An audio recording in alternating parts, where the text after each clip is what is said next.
Hi hello ನಮಸ್ಕಾರ ಸ್ನೇಹಿತರೆ, ನಾನು ನಿಮ್ಮ ಪ್ರೀತಿಯ ಬಸವರಾಜ್ ಎಚ್.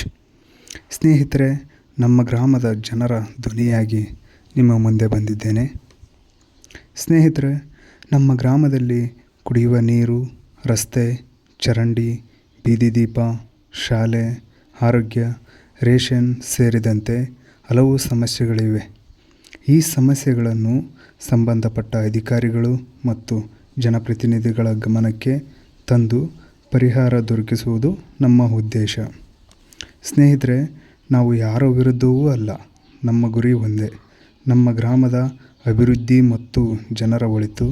ನಿಮ್ಮ ಸಹಕಾರ, ನಿಮ್ಮ ಸಲಹೆಗಳು ಮತ್ತು ನಿಮ್ಮ ಬೆಂಬಲವೇ ನಮ್ಮ ಶಕ್ತಿ. ಸ್ನೇಹಿತರೆ, ಇಂತಹ ಜನೋಪಯೋಗಿ ವಿಡಿಯೋಗಳಿಗಾಗಿ ನಮ್ಮ ಊರು ನಮ್ಮ ಹಕ್ಕು ಎಂಬ ಯೂಟ್ಯೂಬ್ ಚಾನಲನ್ನು ಸಬ್ಸ್ಕ್ರೈಬ್ ಮಾಡಿ. ಸ್ನೇಹಿತರೆ, ಧನ್ಯವಾದಗಳು.